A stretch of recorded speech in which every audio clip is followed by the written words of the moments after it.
Ky emision mundësohet nga Smart Home Albania, jeto më zgjuar. Eurocold Service, energji që nuk ndalet.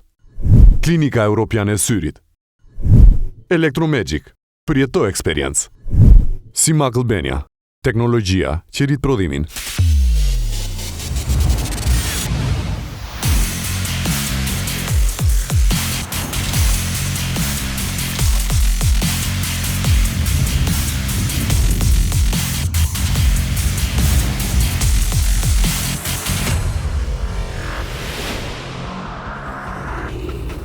Mirë mbrëma të gjithëve, mirë se keni ardhur në Mendoje një herë me mua Neadën dhe me Keidin. Keidi, mirë mbrëma. Mirë mbrëma, mirë se ju kemi gjetur edhe një herë, shpresoj t'ju kemi gjetur mirë.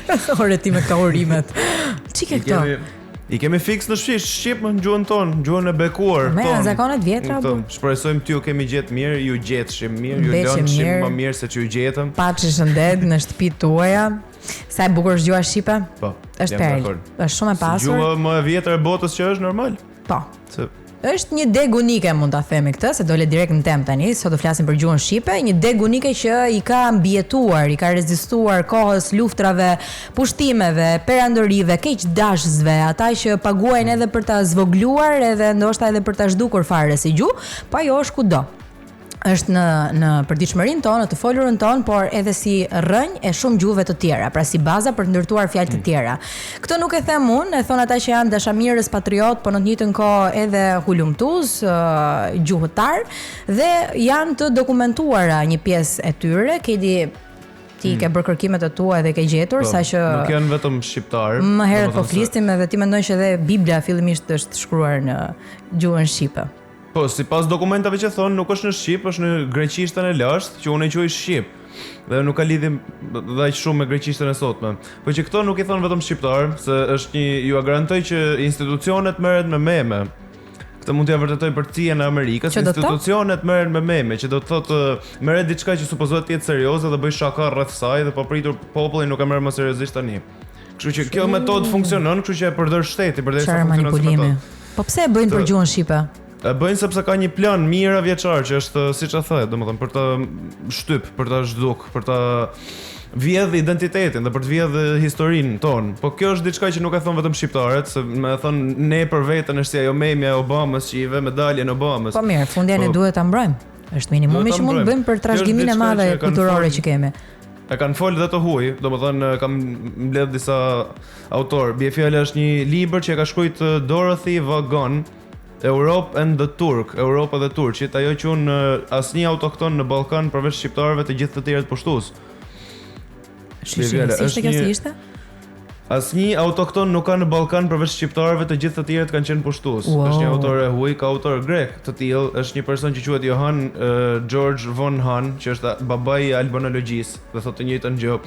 Është një person me emrin Watham Peacock që thotë që Shqipëria ka qenë shteti që i dha fillim Europës. Është babai i Europës. Po mirë, çfarë do të thonë që na kanë patur shumë inat që kemi ngelur kaq pak, edhe flitet kaq pak, e njihet kaq pak gjuha shqipe? Kur themi që nuk po them që ka qenë, kur themi që ka qenë gjermanikët, bie fjalë, gjuha gjermanike e vjetër, ka origjinë shqiptare ose ka këtë quhen embryomorfema, fjala rri, fjala l. Bie fjala. Embryomorfema. Embryomorfema është embrioni i shumë fjalëve të tjera me lën këtë gjën, ose l, po. Nga l-ja ndërton 700 fjalë të tjera. Këtë duke thënë këtë nuk po themi që në Gjermani kanë qenë shqiptar. Po themi që në Gjermani është folë e njëjta gjuhë si ne tani ose e ndërtuar nga të njëjtat embryomorfema. Dhe pastaj bëhet me Asian dhe me atore. Me kalimin e kohës i ndrohen provashtesat, bëhet anglisht. Po nuk e ndërtonin dot vetë gjuhën e tyre? Qoftë italianët, qoftë grekët, qoftë gjermanët. Njerëzit që kanë qenë aty në atë kohë kanë folur këtë gjuhë dhe pastaj është adaptuar me kalimin e kohës. Nuk ka mund të jetë bërë me qëllim ose pa qëllim ndryshimi. Po ndryshimi vjen dhe me kohën. Bie fjala buk pjekës. Kalojnë 200 vite mund të bëhet buk pjekës. Bie k-ja. Thjesht për ta thënë apo s'ka fuqi. Thjesht për ta thënë më shpejt, ne themi FLM në vend që themi faleminderit. Sa për ta thënë më shpejt sa për kollaj. Po ka influenca që na shtyn neve të flasim kështu? Për shkurt nuk e di, për këtë gjuhën e internetit, FLM gjëra të tilla, po ne i përdorim këtë. Për bie fjala për shembull, mirë e kemi zvendosur me okay. Po. Në rregull, okay. Burim nga anglishtja. Po. Po kjo anglishtja nuk është gjuhë e mirë, unë e quaj gjuha e djallit, unë personalisht, unë e quaj gjuha e djallit. Dhe me që përmende citatet biblike, nëse lexon në shqip, do të shohësh një diferencë mes fjalës babai dhe ati, dhe anglishtja i thot father, të dyja. Që i bie që i drejtohet babait, father, i drejtohet priftit, father, i drejtohet dhe Zotit lart, father. Është ndërtuar për të shkaktuar konfuzion, nëse shef versionin origjinal. Mos themi shqip, themi në greqishtën e vjetër janë të ndarë ato, ka një ndarje mes fjalës Zotit dhe fjalës Perëndi. Ç'lidhje kishte kjo? Gjuhët dizenjohen për të krijuar konfuzion. Disa gjuhë si anglishtja dizenjohen për të krijuar konfuzion, dizenjohen për të qenë anasjellta e asaj që është folur më përpara. Bie fjala picture, që do të thotë fotografi. Ne kemi fjalën piktur. Piktur që është fotografi e vizatuar, jo fotografi me kamera. Ata i thon picture ose picture. S'kishim kamera me dorë çdo gjë. Asaj i thon painting, domethënë pikturës i thon painting, ndërsa fotos i thon picture. Më kupton, është krijuar për të shkaktuar konfuzion. Sapo ndodhi. Ja prapë se kapa. Se gabë. Nuk po e rikthejmë. Po kapim një temë tjetër. Po për këto turqizmat, ç'a mendon? Domethënë, pretendojnë shumë që shumë fjalë që ne përdorim në të folurën tonë të përditshme, janë nga turqishtja, që do të thotë nga sundimi otoman për vite me radhë në Shqipëri, si fjala penxhere, xhezve, e ku diun. Unë do të përmendja fjalën kadaif, se është shumë e bukur, e ka ndarë në fije. Ka shumë fjalë që është historia shkruan çdo ai që fitoi luftën. Kjo është diçka që e dim, edhe nëse është shumë e thjeshtë të thosh që këto lloj njerëzish, pra janë fjalët tona. Janë fjalët tona, diçka që e ka kopju, edhe shumë kollaj ti ndryshoi një theks. Edhe na morën kadaifin, na dhan baklavan. Tani. Kadaif dhe baklava, problemi është se tani vjen fjalë. Jo. Kjo nuk është vetëm me turqizmat, është me fjalët serbe, është me fjalët me fjala me dhënë një rast mos gaboj në fjalorin ton, në institucionet tona konsiderohen fjalë të huazuar nga serbët, fjala vajzë, çik dhe çup. Të treja emërtimet në shqip të gjinisë femërore në moshë të vogël ose moshë të re, vajzë, çik dhe çup i quajnë të treja fjalët serbe. Vajza shkonte te burri, shtëpia e burrit quhej shtëpia origjinale, jo shtëpia e babit ku ka lind, sepse vajzën e quhenin të ikur të burrit, që kur ka lind, e quhente babai vet, në kulturën shqiptare. Po, tash vajza vjen nga vajta te burri, çupa domethën çupa, kur shkova te burri, çika domethën ç apostrof ika te burri. Se ku e gjejnë serbën këtu? Numri divorceve, po. Kjo është liberalizimi, demokracia. Kjo është diçka që e quajnë institucionet shqiptare fjalë serbe. Nuk e di pse, domethën mase i ka ardhur në çek i majm dikujt që s'duaj. Kjo nuk është me fjalë serbe, domethënë është thjesht identiteti ose serbisht si thuhet. Nuk e di si thuhet. Është diçka e ngjashme me vajza. E ngjashme me fjalën vajza. Si ne? Po. Kjo nuk është vetëm për Turqinë, kjo është e ke vurë sa të përhapur jemi me nis nga këtu. Jo. Un kam marrë, ja ta them unë. Në Kroaci është një zonë që quhet Zar, për ju që duhet ta dini, arbëreshët e Zarës. Në Serbi ka popullsi që flasin shqip akoma, që janë me përjardhje shqiptare. Në Maqedoni të Veriut ka shqiptar, në Greqi ka shqiptar, në Bullgari është një zonë që quhet Modrica, është e banuar me 90% shqiptar. Në Turqi ka 7 milion shqiptar, 22 milion e popullit turk janë me përjardhje shqiptare. Përtej Turqisë në Siri ka grupe 5.000 deri në 10.000. Ti mbaj edhe unë shënim. Në Turqi sa janë? 7 milion. 22 kanë përjardhje, 22 deri 25 me përjardhje shqiptare. Ke vënë shtat deklaruar. Ke vënë shtat aktori më i bukur i tyre. Guess what? Po, shqiptar. Janë të bukur nga natyra, ato ne jemi të bukur nga natyra. Ore të gjithë të famshmet kudo në botë. Rrin një moment dhe aplasin në një intervistë, në di çau unë jam shqiptar. Kam gjak shqiptari. Sa e bukur që është kjo. Në Egjipt ka. Në Egjipt ka shqiptar. Sa kemi në Egjipt? Është një popullsi shumë e vogël, janë 5 deri në 10.000. Jo se janë shqiptar, janë 10.000. Kjo pjesa e Egjiptit është një kërkoni për gjuhën kopte, është një gjuhë shumë e vjetër, që është një version i egjiptian që si quhet kopte, që është basically egjiptian, është kështu, domethënë gegërisht.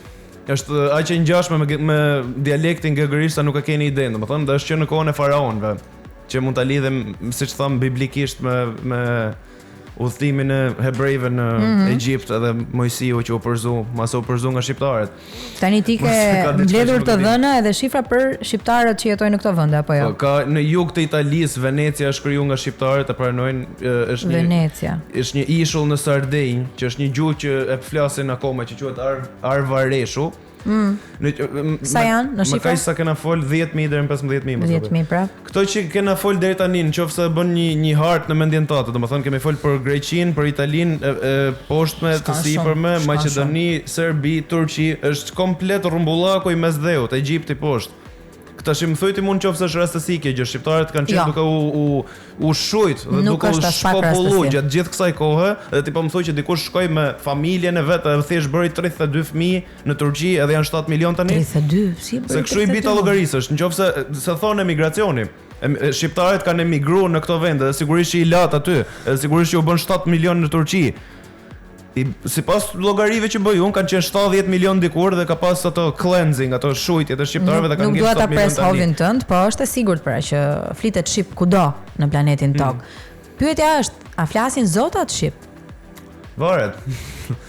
Siç të thash, ndahet S'po pyes për alienat. Unë mund të të bëj kuat fishtën, që e quhen gjuhë të Perëndis, edhe e quhen gjuhë hyjnore. Si është s'po foli true story çaty të majtë semafori. Ky është fishta?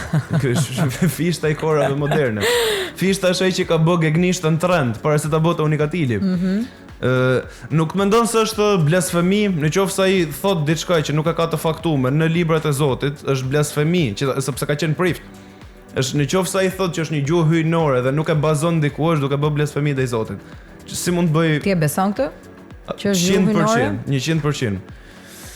E di si mund ta vërtetojmë këtë? Të bëj një pyetje të fundit fare, sipas logjikës time. Mendon se mund të ngjesh një gjuhë tjetër në këtë botë, me të gjithë gjuhët që ke tani dhe më të vjetra, që shkruhet siç lexohet. Që kur do më shkruaj fjalën letra, e shkruan letra dhe e lexon letra, nuk e lexon letter. Gjuha mandarin. Kinesja. Jo. Nëse i lexon shkronjat individuale, shkronja është njësoj si anglishtja, që A-n e lexon A. Njësoj është dhe hebraishtja, që ata kanë gjuhën më të lehtë në botë. E ke vënë si fjalë Me ato mund të themi se nuk kemi lidhje. Kemi lidhje me këto, nga ne ka ardhur bie fjala gjuha gjermanishte ose frëngjishte, po jo kinesisht. Me rusishtën kemi lidhje? Me ato nuk kemi, po, me rusishtën po. Është një version tjetër i sllaves. Është thjesht një version tjetër i sllaves. Ka një fjalë për shembull që mund ta thuash? E kam një të shkruar. Kam shumë, domethënë, po ja të gjej një të bukur. Një të mirë. Që është edhe bince. Prek i Dutch. I thon prizes. Prek i Dutch. Po, prek një dac. Po. Prek një dash, prek i dac. Çfarë do të thonë? Prek i Dutch është fjalë serbe, mos gaboj është e njëjta gjë në rusisht. Do të thon priz. Në shqip fjala priz do të thon me pre dhe me nxon. Në pri dhe z. Prek i Dutch që do të thon priz në serbisht do të thon me pre dhe me nda. Telin e prizës, mendo për telin e prizës. E pret? Po, menda rrymën elektrike. Okej. Thelbi është që mund të thoni që ha i gjeti ke di kuptimin ha. Jo, më fare. Puna është se nëse shkon në origjinën e fjalës slave do e shihni me yll si, pra atë nuk e dim. Në një periudhë të kohës ne vendosëm me e quajt prek i Dutch këtë gjë, nuk e dim pse vendosëm. Kështu do të thonë, kështu është versioni zyrtar. Kështu është versioni zyrtar. Se bësh me nerva. Unë kisha edhe një pyetje të fundit për ty. Për mua? Jo, po mos më bëjmë pyetje këtu. Pyetjet i bëj unë këtu. Zakonisht i bën ti pyetjet, kështu po. Nuk është diçka që e kam pas që i vogël mendi, domethënë që kur na mësonin, po. Që kur na mësonin anglisht në shkollë, si ka mundësi që kemi gjuhën e vetme në botë, kërkoje ku të dush, domethënë do të thonë edhe për gjuhën daneze, po nuk është e vërtetë. Kërkoni shqiptimin e fjalëve. E vetmja gjuhë që nëse do të shkruash gota, e shkruan dhe e lexon gota, nuk e lexon goat. Nuk të duket çik budallik në thelb, se është diçka që e kena pranuar sa ashtu janë të gjitha gjuhët, po nuk të duket çik budallik ta shkruash diçka siç nuk do. Pse e shkruan ashtu kur nuk do më lexuar ashtu? E qartë. E vetmja në botë shqipje, po. Siç shkruhet, lexohet. Po si mund ta shkruash diçka dhe mos ta lexosh ashtu? Nuk të duket. Kjo pyetje retorike nuk e ka një përgjigje. Nëse do, pastaj e diskutojmë më gjatë me të ftuarin ton, patjetër që po. Dhe ne jemi shumë krenarë që flasin gjuhën shqipe, jemi krenarë për gjithë historinë ton. Edhe ta mbyllim kështu me poezi, gjuha jon sa e mirë, sa e ëmbël, sa e gjerë, sa e lehtë, sa e lirë, sa e bukur, sa e vlerë. E çam ke E bukur. U kthem 8 vjeçare më duket. Gjuha shqipe ka fjalët më të bukura, por Electromagic ka brandet më premium. Falenderojmë Electromagic, i cili mbështet mendoj një herë programin ton 2 herë në javë me shumë dashuri dhe ju keni mundësinë aty që të shkoni, të shikoni dhe të provoni në funksion të gjitha elektroshtëpiaket nga Miele, KitchenAid, Teka, Hagen, të cilat janë çfarë janë, është totalisht një eksperiencë tjetër. Electromagic përjeto eksperiencën. Falenderojmë dhe Eurocall Service, kompani lider e gjeneratorëve në Shqipëri prej 35 vitesh, janë të pranishëm në shkolla, fabrika, spitale, shtëpi dhe garantojnë energji kudo që jeni. Eurocall Service sjell siguri, besueshmëri dhe energji që nuk ndalet. Faleminderit që na mbështesni. Falenderojmë gjithashtu Klinikën Europiane të Syrit me në krye doktor Kastriot Boriçi, një emër i njohur në okulistikën shqiptare. Klinika ofron vizita, konsultime dhe ndërhyrje të specializuara për çdo problem që ju mund të keni me sytë tuaj të bukur. Klinikën Europiane të Syrit e gjeni si gjithmonë te Komuna e Parisit. Falenderojmë dhe Simak Albania. Keni akses në makineri industriale të avancuara për përpunimin e drurit, metalit, plastikës dhe materialeve moderne. Teknologji italiane nga lider europian, instalim, asistencë dhe mbështetje e plot. Mos puno me limite, investon në performancë. Simak Albania, teknologjia që rrit prodhimin. Smart Home Albania ju a bën jetën më të lehtë me teknologjinë e avancuar, të cilën ju mund ta kontrolloni nga kudo ku jeni në të gjitha pajisjet tuaja digjitale. Siguri, komoditet dhe stil me një prekje të vetme. Smart Home Albania, jeto më zgjuar. Kështu e mbyllim ne dhe kalojmë tek i ftuari pas pak. Rikthehemi në studio, jemi në Mendoje një herë dhe i ftuari sotëm është shumë special për një arsye të veçantë, sepse në ditën që lindi ai, mamia dhe të gjithë doktorët aty rrotull filluan të këndonin himnin kombëtar. Rreth flamurit të përbashkuar me një dëshirë e një qëllim. Agronda Lipaj. Më pëlqen si nisët, po kjo mund të ketë qenë edhe një shaka e gjyshes time, e cila kishte shumë humor dhe edhe mund të më ketë gënjur, po nuk jam i sigurt. Vetëm për mirë ka shërbyer besoj. Tani duke parë kush je ti sot dhe çfarë përfaqëson edhe dashurinë e madhe që ke për Radheon, një nga patriotët më të flakt të Shqipërisë dhe të gjuhës shqipe, mendoj që mund të ketë ndodhur vërtet.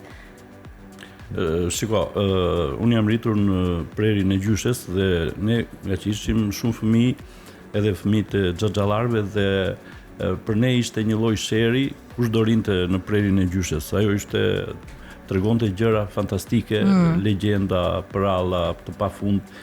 Kishte një bagazh shumë të madh të shprehjeve frazeologjike. Edhe e kujtoj shpesh dhe ndonjëherë nga ato shprehje të gjyshes i hedh edhe në Facebook. Për shembull, ç'të thoshte? Për shembull, kur gjërat nuk vinin mirë, thoshte korba, ç'të të bëjnë? Burrës kam e djem po bëjnë, kur i dilte në një gjë e paparashikuar. Kjo, shumë e bukur. Nga ishte me origjinë? Nga Përmeti. Bile kishte një shprehje tjetër, thoshte nder me një e me tim shoqë zbëras një. Dhe kishte bërë 16 kalamaj. Po jo me burrin e saj. Me të saj. Ti e ke gjetur prej ardhjen tënde? Po. Mbasi bëra një studim të gjatë, pash një ditë Sazan Gurin, që doli nga Princi Muzaka dhe diku gjeta tek ajo pema e tij, gjeta një rrënjë time dhe duke e ndjekur atë ju siguroj që vi nga Adami dhe nga Eva. Nga Adami dhe nga Eva. Sazan Guri mendon që Harry Potteri është shqiptar. Ju ç'mendoni? Duhet të pyesni atë. Ka ndonjë figurë të shquar që ju mendoni që është shqiptar, po nuk e pranon ose ne nuk e dim? Ka shumë figura që janë shqiptar dhe në pleqërinë e tyre të thellë e tregojnë. Si Roberto De Niro për shembull, ju deshën vite që ta pranonte. Po ka dhe kështu thashë theme që Harry Potter është marrë nga mitologjia shqiptare, diçka e tillë. Vërtet? Qarkullon, por nuk jam i sigurt për këtë. E çfarë ka qenë ai në mitologjinë tonë? Po nuk e di. Se ne kemi zanat. Ajo autoria duket diku ka shkruar që ishte ndikuar nga këto legjendat shqiptare. Edhe kur nuk mund të thuash kur sepse nuk i diet. Ndoshta e ftojmë një ditë edhe e pyesim. Tani, rikthehemi tek atë dhe dashuria. Ne sot flasim për gjuhën shqipe, si një ndër trashëgimit më të mëdha që ka vendi ynë. Ky vendi ynë që duket sikur po të kurret dita ditës, po të shqipe po mbahemi fort. Me thonjë po e mbajmë. Për shkak të deformimeve dhe transformimeve që po ndodhin, gjuhët e huaja kanë bërë të tyren, emigracioni po ashtu, të rinjt, Gen Z, Gen Alpha që flet gjithmonë më shumë anglisht. A është vërtet gjuha shqip gjuha më e vjetër në botë apo janë thjesht patriotizma të egzageruar? Shiko, kthehemi në seriozitetin që do kjo temë. Që na karakterizon. Gjithashtu. Gjuha shqipe nga studimet e mia del që është origjina e të gjitha gjuhëve indo-europiane. Ju thatë pak më parë që Shqipja rrezikohet nga këto fjalët e huaja që fusin, në fakt nuk është as pak e vërtet. Jo. Shqipja ka një lloj imuniteti që se ka asnjë gjuhë në botë. Imagjino ne kemi qenë edhe të pushtuar 500 vjet, por tashmë ne nuk përdorim turqizma, bile ato turqizma që thoni kanë ngelur shqipes, në fakt janë fjalë të shqipes që i ka marrë dhe Turqia. I ka marrë turku. Po, për shembull fjala penxhere në turqisht quhet fjalë huaj dhe nuk përdoret më ka një fjalë tjetër. Penxheria është një fjalë e shqipes që u mendua sikur ishte turqizëm. Penxheria ka dy funksione që ne të shikojmë me pa, pe edhe nxë e hapim për të nxë. Penxhere. Po, është njësoj si fjala çelës që thotë ka dy funksione, çel edhe z. Po z-ja kalon në s, siç themi mëngjes. Po dritare? Dritare është një neologjizëm. Do të thotë tani kemi një sinonim më shumë për fjalën penxhere. Shqipes janë munduar t'ia heqin sinonimet për ta bërë një gjuhë të drunjëzuar dhe për këtë ka punuar shumë Instituti i Gjuhësisë, duket sistemi të duhej një gjuhë pa shumë ngjyrime. Shqipja është një nga gjuhët më me ngjyrime në botë. Mua më bie në dorë për shembull një fjalor italisht shqip i vitit 1938 ku pjesëmarrës në atë fjalor ishin figura shumë të rëndësishme dhe po të shikosh se çfarë ngjyrime ka gjuha shqipe, për shembull jepet një fjalë italisht dhe pastaj jepen sinonimet në gjuhën shqipe, është e hatashme, është. Ka ngjyrime thoni ju, po të rinjt mendojnë shumë ndryshe. Mendojnë që është gjuhë e drunjt edhe e ngurt vetëm për faktin që nuk na lejon të shprehemi siç duhet, edhe na vjen më thjesht në anglisht. Pra nuk jemi në mood. Literalisht kjo vjen për një ndihem cool interneti. Po, kjo është për një fakt shumë tjetër, një tjetër fakt. Ne kemi dy dialekte. E folmja shkodrane është më e bukur se sa të flasësh anglisht. Kur është bërë ai që quhet standardi 72-shit, nuk janë marrë parasysh kriteret se si bëhet një standard. Në fakt është vendosur një e folme, siç është për shembull e folme e përmetit, dhe po thuaj ajo është standardi i gjuhës shqipe. Tani thuhet që shqiptarët fillimisht flisnin në dialektin geg. Shiko, të dy dialektet janë shumë afër. Po të shikojmë te buzuku, kemi një gati si një mix te buzuku. Por ne kur bëjmë një shtëpi, duam ta bëjmë me material të fortë, të jetë jo shumë i kushtueshëm, të jetë i rezistueshëm, të jemi komod, të na mbajë shtëpinë ngrohtë, shumë gjë. Fjalë huaj. Por në analizë të fundit del që është fjalë shqipe. Komod? Edhe komod. Ka të bëjë me komodinën? Jo, s'ka të bëjë me komodinën. Si është ndërtuar si fjalë? Do të ta them më mbrapa, më lejoj të mbaroj. Kemi kohë, e duam tani. Se sa kohë kemi ne? Shumë pak. Wow. Nuk do ta shfrytëzojmë në maksimum. Të vi që nga larg për pak kohë, është mos e vrit. Për shembull, koha është një gjë që nuk rikthehet. Prandaj ka foljen ha brenda saj. Se ha, grye. Oh, po koja para? Koja është që që hahet. Wow. Këto janë magjitë e gjuhës shqipe, po mos t'i largohemi asaj. Jo, largove nga komod. Mos t'i largohemi të folmes gegënishtes Shkodrës, e cila në krahasim me anglishten është më e përparuar, sepse është shumë e shkurtër, është më muzikore, është më shprehse. E vërtet. Është më afër të vërtetës etimologjike. Është muzikale. Për shembull, shiko, ishte një fjalë mace dhe nuk i gjeja dot kuptimin. Mic. Zakonisht në Shkodër i thon mica.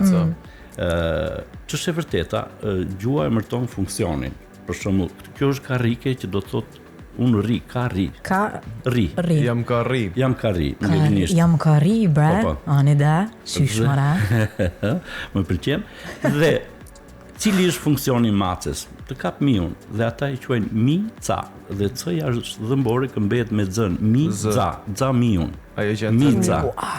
Po qeni, cili është funksioni i qenit? Qeni shumë e bukur, gjutarët tanë mendojnë që kjo është një fjalë latine edhe vjen nga kani i latinishtes. Latinishtes, po. Ne qenin e mbajmë që të ndihej kur vjen hajduti, miku, sepse s'kishim zile në kohët e vjetra dhe zilen e bënte qeni që lajmëronte zotin e shtëpisë. Dhe nuk ishte gjeli? Dhe qeni është ni. Që ndihet. Edhe ndjen edhe tërmetet. Tani çka ndodh? Këtë fjalë të bukur të shqipes, këta ja falin latinishtes sepse ajo është shkruar më herët. Kjo do të thotë që gjyshja ime është më e re se unë sepse ajo nuk dinte shkrime këndim. Por nuk do të thotë mosha e një gjuhe nuk varet se kur është shkruar ajo. Por sot gjutarët e nxjerrin shqipen si gjuhën më të vjetër indo-europiane të gjallë, shkencëtarët në Amerikë dhe 6000 vjet të folur pa ndërprerje. 6000 vjet. Nuk ka gjuhë tjetër që të jetë folur më shumë se 2500 vjet pa ndërprerje. Ata kanë arritur në një përfundim me metodat e tyre që shqipja është folur 6000 vjet pa ndërprerje. Ndërkohë, cili është përfundimi juaj? Përfundimi im është që shqipja më saktë ajo që ne quajmë gegërisht, që po t'i heqim gën e parë del egërisht, në kuptimin gjuha e parë pa kultivuar egër, e cila u përdor si në shartesë për gjuhët e tjera. Prandaj në etimologji shumica e fjalëve të greqishtes, latinishtes, frëngjishtes, rusishtes, të gjitha gjuhët indo-europiane referojnë tek mbrëmja, tek gjuha shqipe, tek tabela e embryomorfemave të saj. Unë nuk thjesht kam ndërtuar vetëm një tabelë të embryomorfemave e cila është përgjegjëse për krijimin e fjalëve të shqipes dhe gjithë fjalëve të gjuhëve tjera indo-europiane. Në këtë kuptim, të gjithë gjuhët indo-europiane ngjajnë si plagjatura të gjuhës shqipe, sepse ato gjuhë nuk mund të shpjegojnë asnjë fjalë që kanë në përdorim. E kuptoj.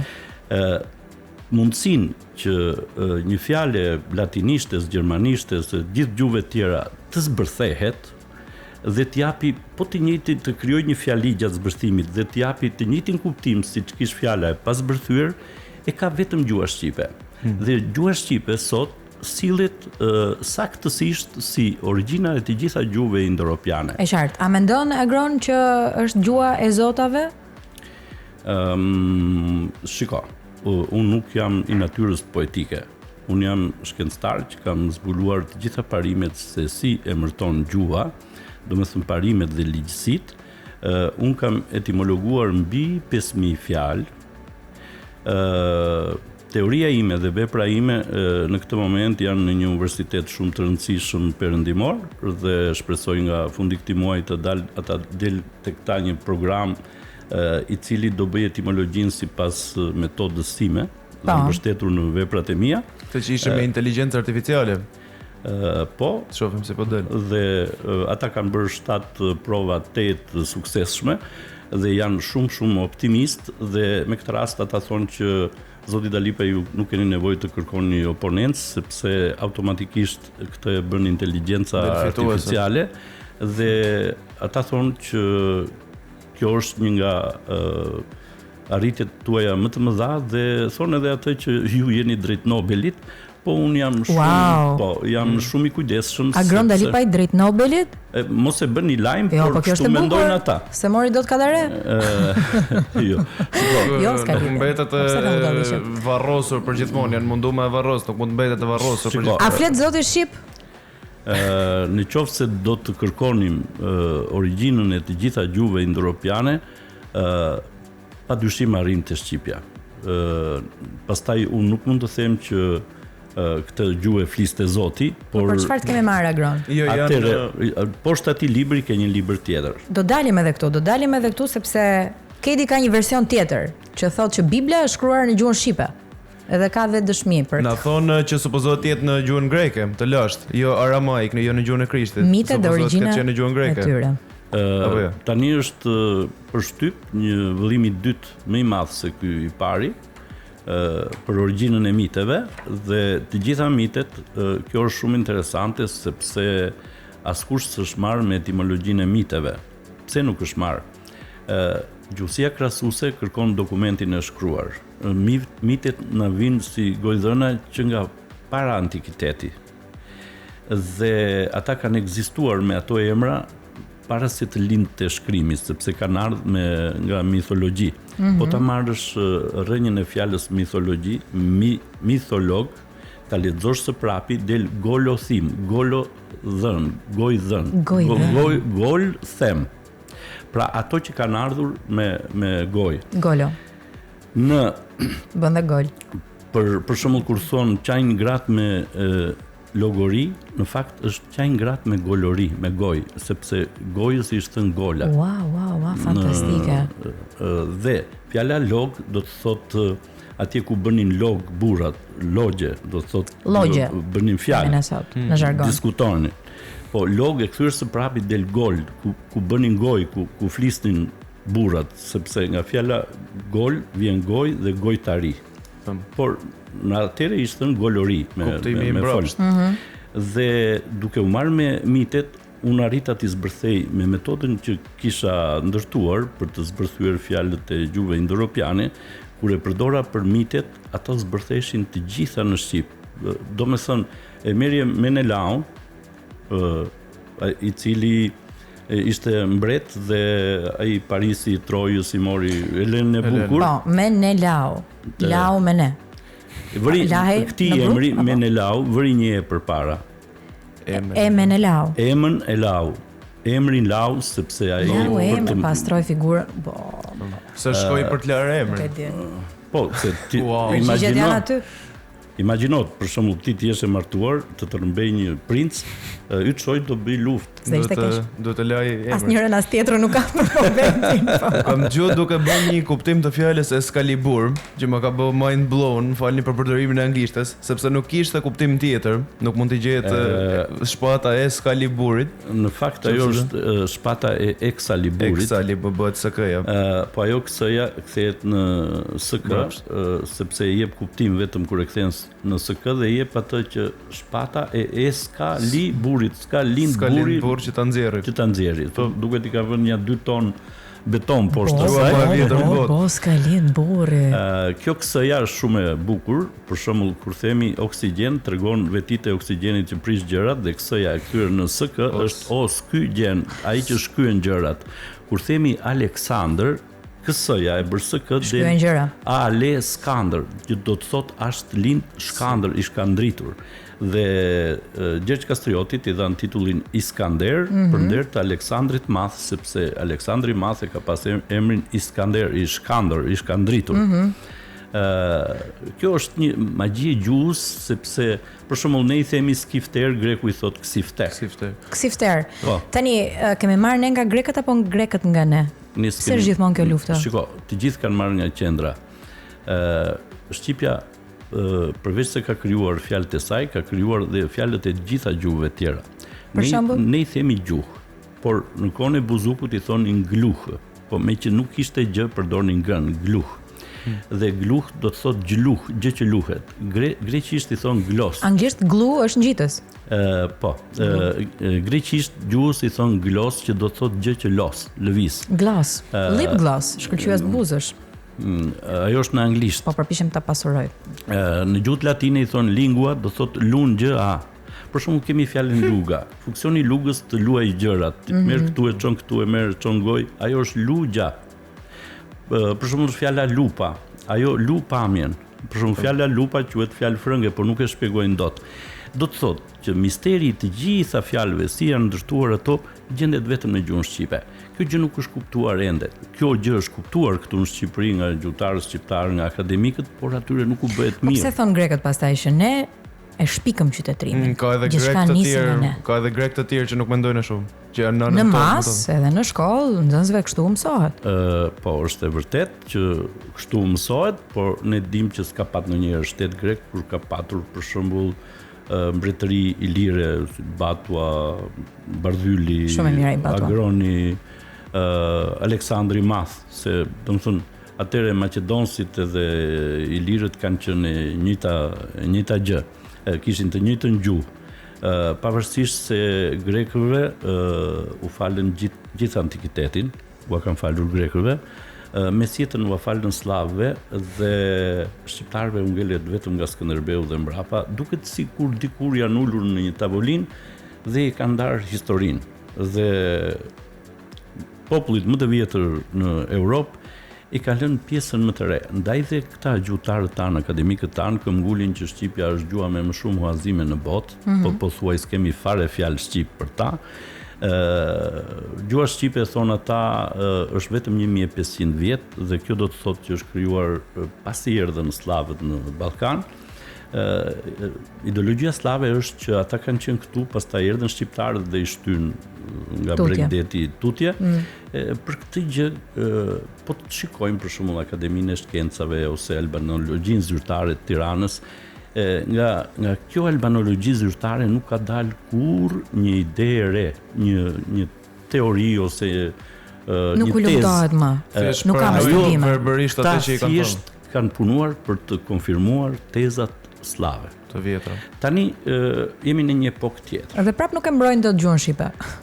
Jo vetëm që se mbrojnë, po kur doli revista Science që tha shqipja është 6000 vjet e folur pa ndërprerje dhe gjuha më e vjetër indo-europiane gjallë, këta u alarmuan dhe dolën 2 profesor akademik, thanë shqipja nuk është 6000 vjet e folur pa ndërprerje, është vetëm 1500 vjet, sepse ky është qëndrimi zyrtar i albanologjisë së Tiranës, e cila funksionon më shumë si një institucion ideologjik edhe politik i Beogradit në Tiranë. Është e qëllimt, po thua. Po, është e qëllimt. Duan ta masakrojnë gjuhën shqipe. Jo, ta zvëglojnë. Luhen shumë gjëra, slavët duan të dalin në det dhe porta më e mirë është porta e historisë dhe si duket ata kanë investuar shumë fort në Akademinë e Shkencave në Tiranë dhe në për institutet e gjustësisë dhe këto të tjera të historisë. Përndryshe nuk do mbaj ky qëndrim, përndryshe akademikët tanë nuk duhet të dilnin në për emisione për të vënë në diskutim. Po thua që ata janë të lumtur kur ne përdorim këto anglicizmat, këto fjalët anglisht dhe deformojmë gjuhën tonë. Në fokusin e tyre nuk është të mbrojnë gjuhën shqipe. Para një viti në Prishtinë, Akademinë e Shkencave të Kosovës doli një libër me një fjalor me 13.000 huazime turke në gjuhën shqipe, që ishte një turk. Shumica e fjalëve nuk janë përdorur kurrë në gjuhën shqipe. Si kishim dëgjuar ndonjëherë. Dikush pagoi dhe ata e bën një fjalor, po kur e bën një akademik është shumë e rëndë. Unë e denoncova. Fuqia e paras, mohon edhe ekzistencën. Unë e denoncova publikisht dhe Akademia e Shkencave e Kosovës e tërhoqi nga qarkullimi. E tërhoqën. Po sepse ishte edhe një presion i madh i publikut. Me atë fjalor shqipen e çojnë në kufirin e 99% e huazuar. Unë ngelet dhe pak kohë që akademikët tanë të shpallin që populli shqiptar nuk ka gjuhë të vetën, ndërkohë kur institucionet më të larta të shkencës, siç është revista Science, jep tjetër pamje, universitetet e tjera japin tjetër pamje dhe ne tani presim një lajm të nivelit botëror. Sa mirë që ju kemi Agron. Shpesh njerëzit mendojnë që unë jam një patriot i madh. Në fakt unë jam një punëtor i madh i gjuhës shqipe. Unë kam punuar pa ndërprer. Dhe në vend që të kisha një ndihmë në studimet e mia, mua më futën gjyqe në kuris, donin me çdo kusht të më ndalonin. Cila është fjala e parë që ke thënë Agron? Kur linde? Shikoj, nuk ishte regjistrues. Po mirë, ti e mban mend. Edhe më duket se kam thënë një fjalë disi kështu. Greqisht? Jo. Beshaka. Ti mendon që unë linda i ditur që... Unë e di që ti di greqisht. E kemi fjalën? E mban mend? Jo, po të më lejosh pyes maman. Di që kam lind me këmish. Çfarë ngjyre? Këmisha ishte e bardhë, e pastër, kurosur, me ca pika të kuqe, besoj do t'i ketë patur. edhe di që siç më tha mamaja, ta pren copa dhe e morën mamit, dikush kishte një vëlla ushtar për fat. Jo more. Dhe nuk ngeli asnjë. Dhe shpërndan gjuhën shqipe në të gjithë botën. Kjo është gojtëna më e bukur që kam dëgjuar sot. Agron, cila është fjala më e bukur shqip? Shqipja i ka shumicën e fjalëve shumë të bukura, po për shembull fjala e ëmbël, që vjen nga e ëmbël, është shumë e bukur. E diti nga vjen fjala e ëmbël? Jo, nga diabetikët. Shiko, kur piqet një frut, kur kalon në tej pjekje bëhet më i ëmbël, apo jo? Po. Fjala ëmbël bëhet lënë r. Ëmbër. A m bër është më i bërë në tej bërje dhe aty pastaj ajo fillon. Pra, shiko se si krijohet një fjalë, ndryshon një tingull, kthehet në një tingull tjetër dhe ti nuk e kupton nga vjen. Për shembull, e kemi fjalën arbitër, kemi dhe albitër. Po i kemi të dyja. Po te fjala i ëmbël nuk e kemi në formën i ëmbër. Cila është e saktë? Arbitër apo albitër? Të dy janë. Të dyja janë të sakta. Shiko çka ndodh në gjuhën shqipe. Në vend që ti lën të dyja, hiqin njërin. Po pse e bëjnë? Por kjo i prish poetikën gjuhës. Dhe çka ka bër Instituti i Gjuhësisë? Sikur i mbajnë kurriz. E ka sakatuar gjuhën shqipe se kanë dashur të lënë vetëm një formë. Po. Dhe formën tjetër nuk duhet. Ky është ai drunjëzimi që ata i kanë bërë gjuhës shqipe.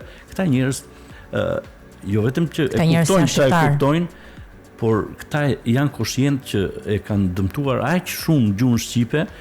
Shiko çfarë ndodh. Në studimet e mia vërehet që të gjitha gjuhët indo-europiane vijnë nga gegnishtja. Përgjithsisht.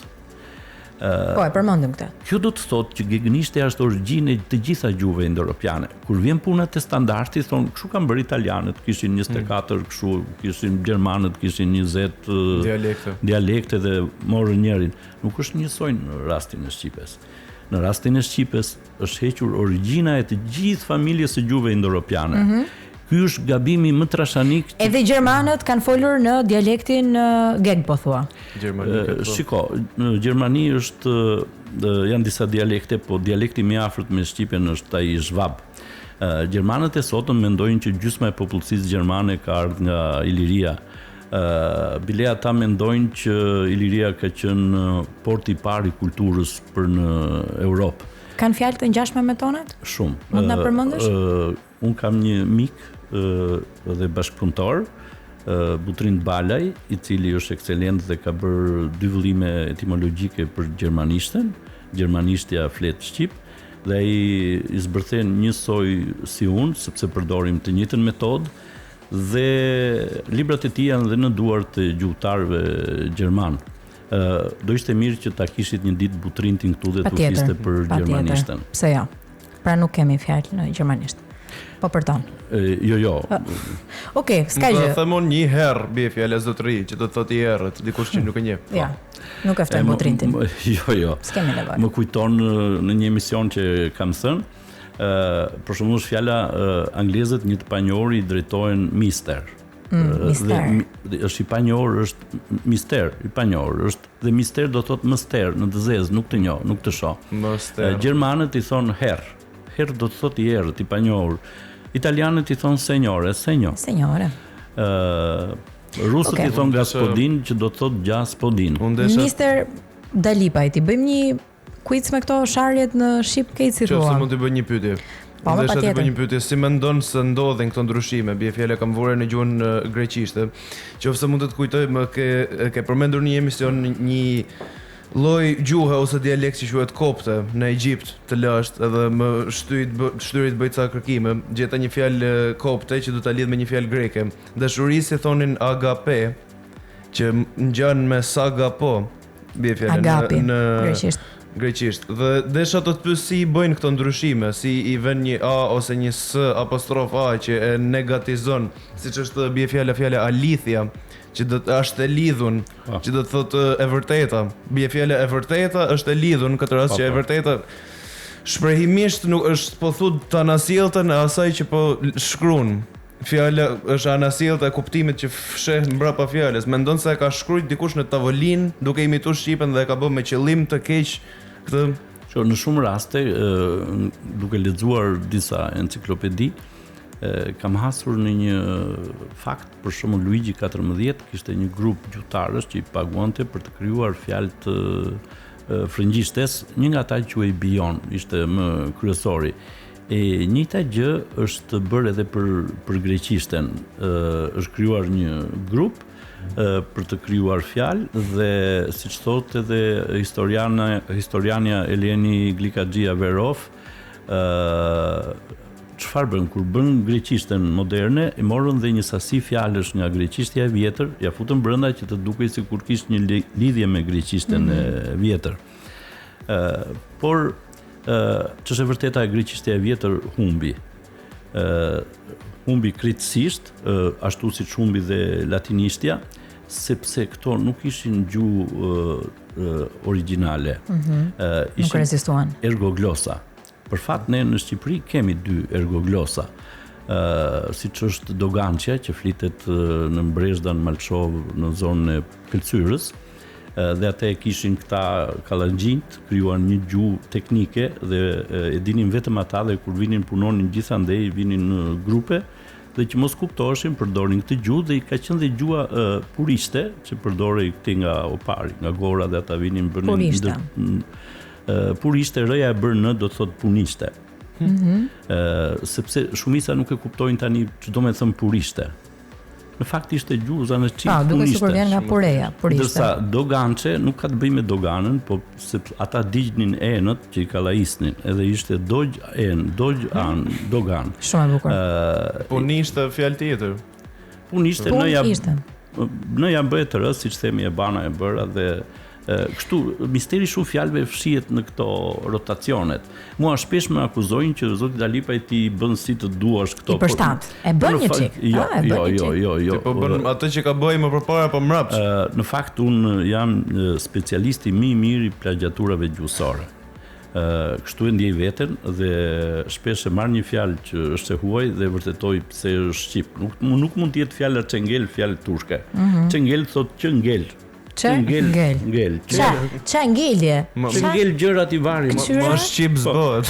Më shqip s'ka ku bëhet. Tani këta gjuhëtarët tani kanë pranuar këto si turqizma. Për shembull, tamam do të thotë fiks, as më pak as më shumë. Që ti marrin mirëqenia që janë kështu si fjalë. E merr fjalën tamam, e lexon së prapi del më mat. Këto nuk janë rastësira. Këto quhen anagrama. Anagramat I njeh gjuhësia. Por kur I thot agroni thon jo po ky apo bile kanë bërë dhe artikuj gazet. Agron se s'kan besim njerëzit aty. Për cilët njerëz se keni fjalën. Po ja për këta që përmende, që lese e ka thënë agroni. Për këta akademikët. Po tani ti matesh me ata lart. Në gjuhën shqipe thuhet që ja kam lënë doçi në derë. Doçi në derë do të thotë për të gjithë librat e mi un kam çuar kërkesë për oponencë shkencore me 3 faqe A4. Ku kërkoj oponencë të rrep shkencore dhe u them që në fillim që deri tani gjuhë shqipe sipas studimeve tuaja është gjuha me më shumë muazime në botë. Më bin me argumente. Sipas teorisë dhe metodës time, shqipja rezulton origjina e gjuhëve indoeuropiane. Unë dua të kem një oponencë të rrep shkencore nga ju dhe ata nuk në vend të oponencës për shembull bëjnë peticion. Që është absurde që të mblidhen akademikët që janë shkencëtar, presupozohet, dhe të bëjnë një peticion kundër shkencëtarit. Kundra teje, të gjithë kundra teje. Në shkencë nuk ka peticione. Në shkencë ka kundërshtim me argument. Qartë, atë po thoja. Dhe nuk ka. Kjo që bëjnë ata është nonsens. Gjithsesi ti I ke lënë doçi në derë? Doçi në kuptimin figurativ. Po patjetër. Pasi unë jam burri ndershëm. Nuk është se u shkon në derë edhe. Meqense jemi te këto, mallkim është ky? Sharje? Cili? Doçi? Jo, ajo është një gjendje. Gjendje. Ti e di ç'është doçi apo jo? Jo. Për cilin doç po flasim? Ore se dini vërtet ç'është doçi? Po ku dim ne pa shkollë. Seriozisht. Po ku ne dim anglisht, po shqipen. Po. Doç është një fëmijë që nuk I dihet babai. Ose ose ka lindur dobiç. Jo, ka lindur 5 vjet mbasi I ka vdekur babai. Ose ka pasur babai në burg. Kjo është më e lehtë për ta thënë. E thon të ndryshe kopilin. Tani, gjëja më e bukur e gjuhës shqipe, nuk e di sa e bukur është, unë kundërshtoj veten time ndërkohë që flas, është fakti që sharjet janë gati art. Edhe janë ato që i rezistojnë kohës, edhe mbeten. Ne kemi një gjuhë që ka shumë edhe mallkime, po edhe urime. Po njëra nga fjalët që shqipes përdoret edhe si urim edhe si mallkim. Cila është ajo? Doçi apo? Për shembull, unë nxifsh kur vete në plazh. Okej. Dhe unë nxifsh kur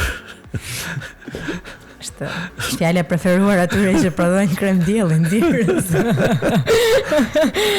nuk besoj se përdoret diku në botë e njëjta fjalë edhe për mallkim edhe për urim. Mund nxifsh.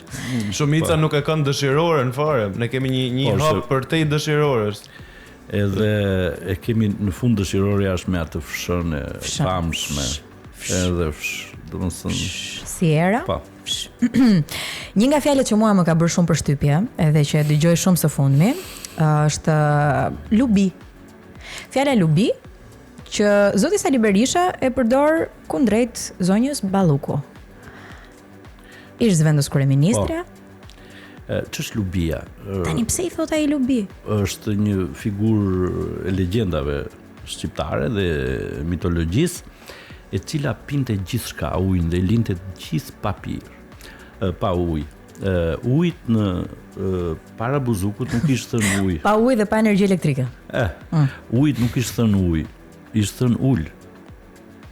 Për shembull e gjejmë te fjala bulës. Pastaj lëja kaloi në j, siç themi ulk, ujk. E ke parasysh? Ulk në mjekënisht Ulkonja, bëj fjalë. Ujk, ulk.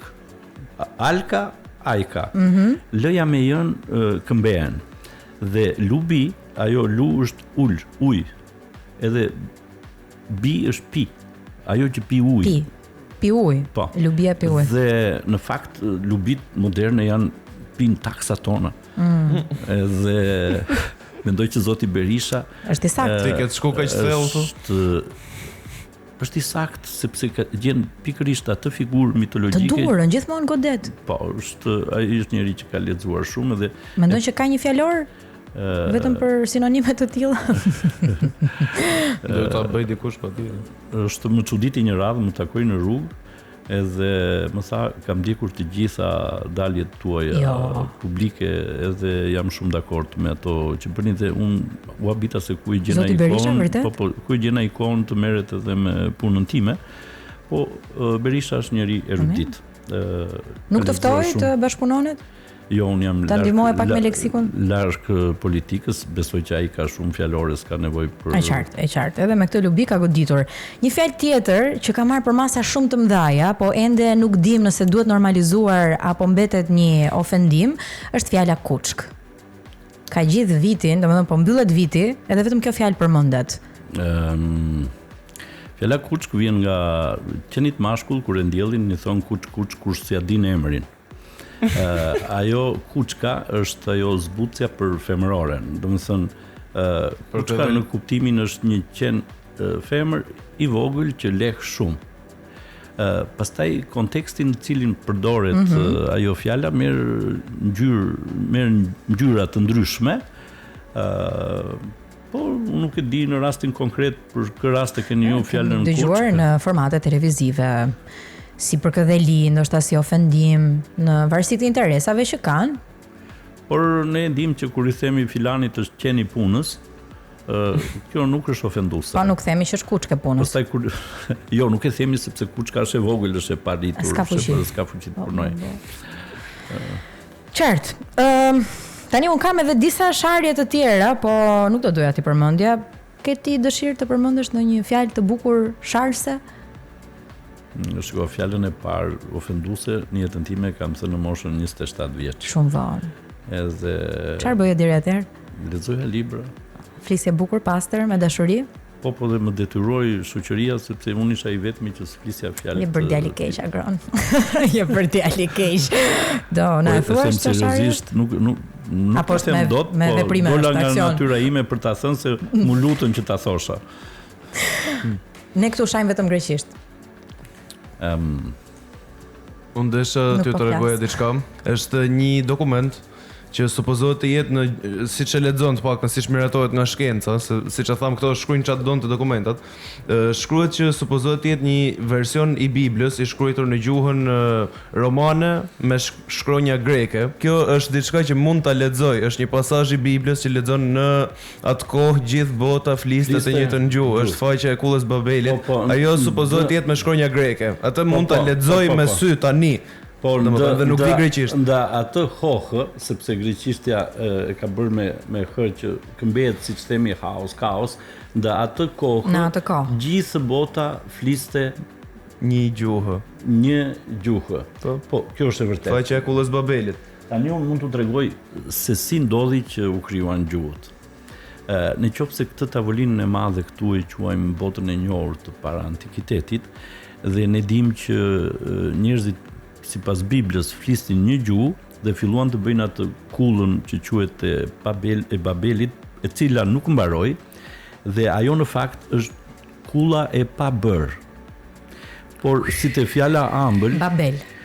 Si te fjala ëmbël, r-ja bëhet l, pa bël dhe p-ja b, siç themi baba.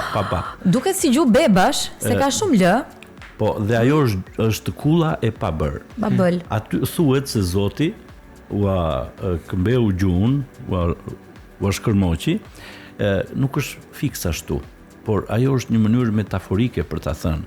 Në fakt, njeriu filloi të zhvillohet, filloi të ndërtojë, të bëjë ndërtime, dhe në fakt u kujdesën dhe për gjuhën dhe lindën ergoglosat e para. Siç thash gjuha e ato gjuha që flitet në parë në Dogançja. Dhe disa nga këto ergoglosa u fuqizuan, kishin një bazë ekonomike të fuqishme dhe filluan të bëhen gjuhë. Çka ndodhi? Në qoftë se territori ka qenë gjithë kjo tavolina në para antikiteti i asaj bote që fliste të njëjtën gjuhë, dolën alfabetet. Kësaj pjesës këtu i dhanë një alfabet me 24 shkronja. Edhe kësaj ngjitur me 24 shkronja, po ca ishin të ndryshme nga kjo këtu. Dhe për shkak se kësaj pjese të madhe popullsisë i dhanë alfabete të ndryshme, gjuha e shkruar filloi të dhunojë gjuhën e folur dhe të krijojë norma të reja gjuhësore. I vetmi popull i cili nuk e ndryshoi gjuhën, në masën më të madhe nuk e shkroi dhe mbajti gjuhën e vjetër jemi ne shqiptarët.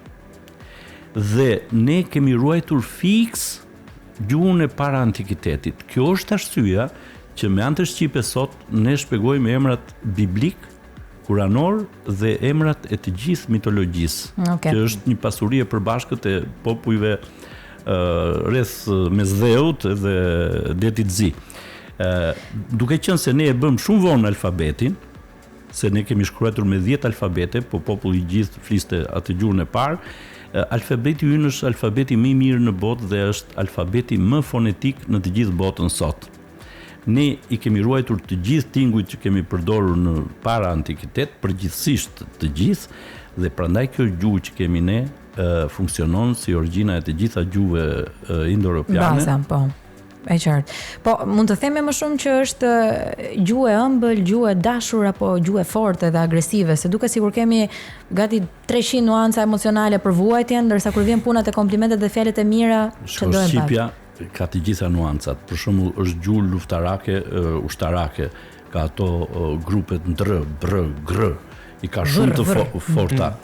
Pastaj është, sidomos në për dialekte të folme të ndryshme, mund të quhet gjuha më e ëmbël, për shembull çamrishtja, është ajo që flitet shumë ëmbël dhe e ëmbël se ka të thënë shumë të është gjuhë melodioze. E folmja e Shkodrës, për shembull, nuk mund të ketë gjuhë në botë më melodioze se e folmja e Shkodrës. Në qoftë se do ngelin dorën time, unë atë do ta bëja standard të gjuhës shqipe.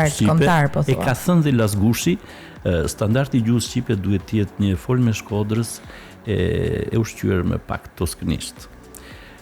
Ne i kemi të gjitha mundësitë për të bërë një standard të ri, po sipas caparimeve se si bëhet një standard.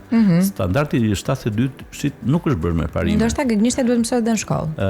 Ne në shkollë mësojmë lloj-lloj gjuhësh, por është tabu të futësh gegnishten. Është si frikë, domethënë nuk kemi frika më e madhe është nga anglishtja, jo nga gegnishtja. Ne gegnishten duhet ta ruajmë si pasuri të madhe jo vetëm të shqiptarëve, të gjithë botës së perëndimit, sepse ajo është origjina e të gjitha gjuhëve indo-europiane. Në masën më të madhe, mua më del gegnishtja. Ajo që unë kam ndërtuar si tabele e embryomorfemave, që është njësoj si tabela e Mendelejevit, në pjesën më të madhe është gegnisht. Është gegnishtja. Ne mund të flasim gegnisht, ai e tullu me mua, jo, do të thotë janë të gjitha, do të thënë krijojmë fjali me fjalë një rrokshe. Jo me ta marsha, se më doli me ty. Faleminderit. Po, me embryomorfeme. Ke një pyetje?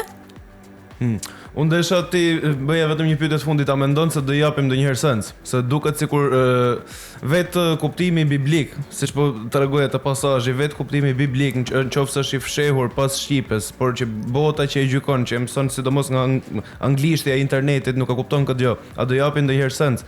Se i bi që të mësoj gjithë bota anglisht, bie fjala Zoti, mos gaboj të kam dëgjuar duke interpretuar si zëri i atit.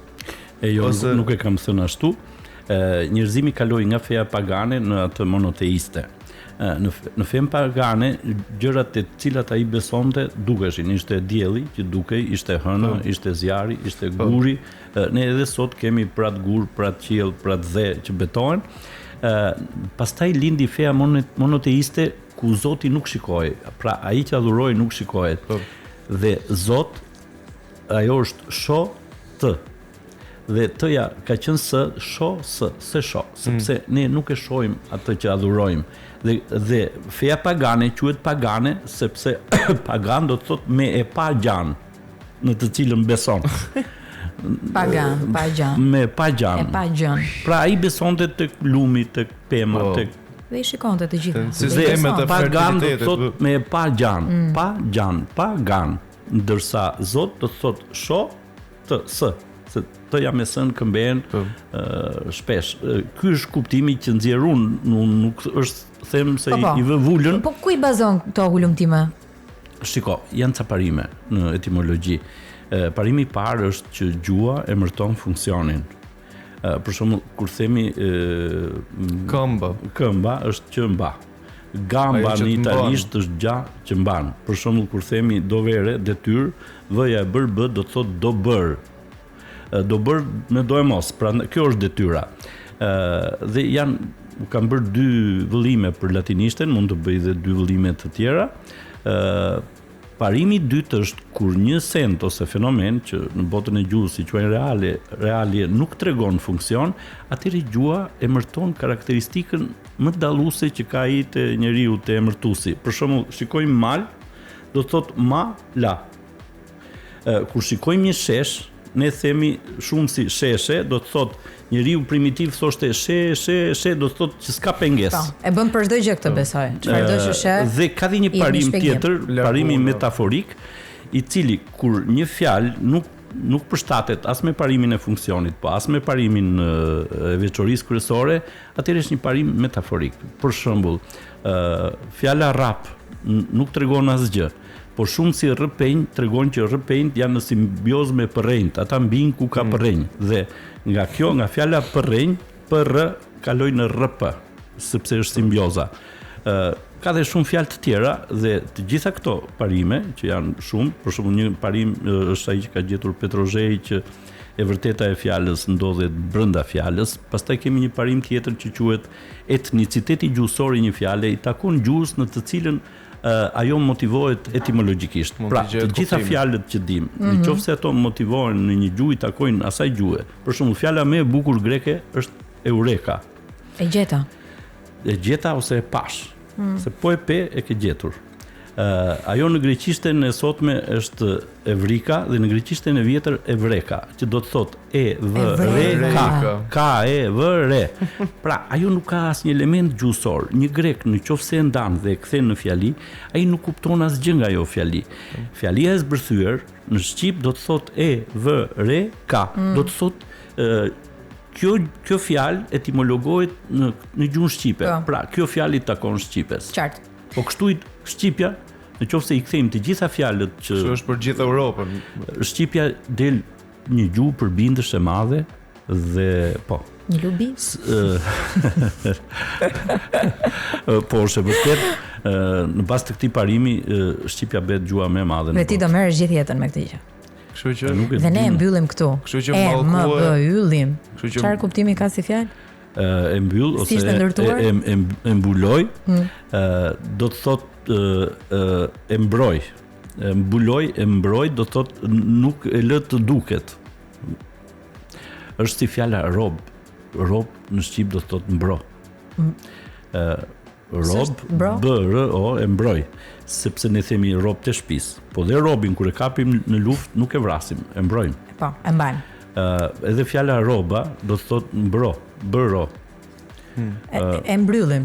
Ne e mbryllim. E mbryllim. Faleminderit shumë. Mallkua qoftë ai bir shqiptari. Që këtë gjutë perëndis, trashëgim që ala i pari, trashëgim si alen ai fëmis.